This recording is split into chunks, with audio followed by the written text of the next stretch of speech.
Katningsinistrajja. My name is Roger Fernandes, Native American artist, educator, and storyteller, and I'm going to share a story with you about creation. And this story, it turns out, is told by cultures all around the world. I'll mention that at the end of this story. So this story comes from this area, and it speaks of a time after a great flood. A great flood came and wiped out this previous world. The world before this world I'm going to talk about was wiped out by a great flood. The water covered the people, the mountains, the trees. Everything was covered by this water of a great flood. So sitting on the water were many rafts, each one holding animals who had survived the flood by building these rafts. And so on one raft there were three animals. There was river otter, muskrat, and beaver. River otter, muskrat, and beaver lived on one raft.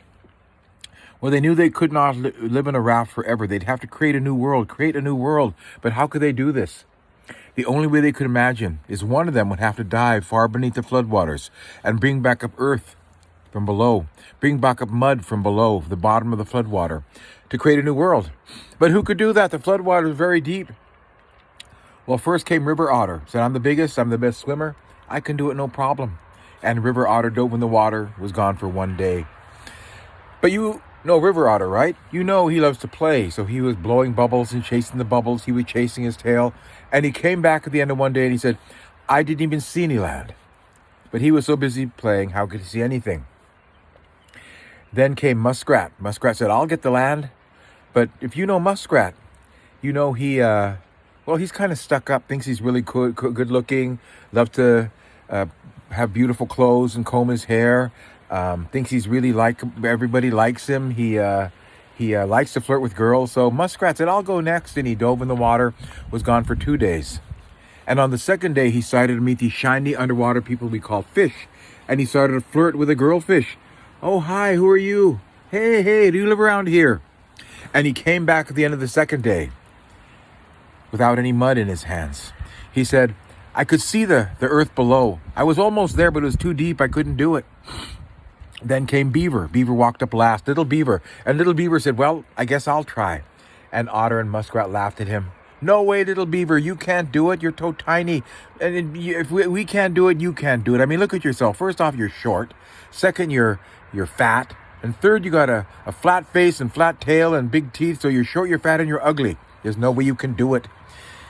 Beaver said, I have to try. So Beaver dove in the water and was gone 4 days. Now, nobody can be under the water 4 days. He must have drowned. But on the fourth day, they looked out and they saw his little nose sticking out of the water. They paddled the raft over. They dragged him up onto the raft. And they looked under his claws. They found bits of mud and clay. He had done it. He made it to the bottom and returned with the mud and clay that they needed. So they scraped off the bits of mud and clay. They made a ball of mud and clay. They put it on the raft and they jumped over it 4 times.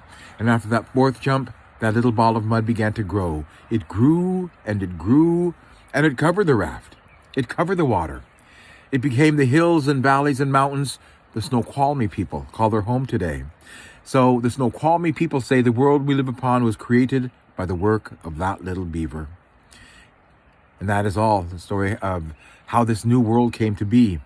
And as I said before, that story is a mythic story. That means it's told all around the world, almost exactly the same, different animals diving on it. It's called the Little Earth Divers is what it's called. Little Earth Divers, that's what the mythologists call it, because it exists all around the world. It means it says something very deep to all of us humans, something about transformation, something about creating a new world, something about how the world came to be. And so again, I leave that story with you. I leave that story with you to ponder, to wonder, to think about. Why were the first two, River Otter and Muskrat, why weren't they able to complete the job? They were good swimmers. What happened? Why couldn't they create a new world? Little Beaver, short, fat, and ugly. He did it. He made it to the bottom. Why did he succeed when the others failed? Again, these are the kind of questions you might ask yourself, wonder, ponder, think about, because within these stories are encoded information and wisdom about how humans live in the world. And so I want to say thank you for letting me share that little story with you. It's a short story, but within that short story, there's a lot of knowledge and wisdom about transformation in human beings, in my opinion. So I say thank you. Thank you.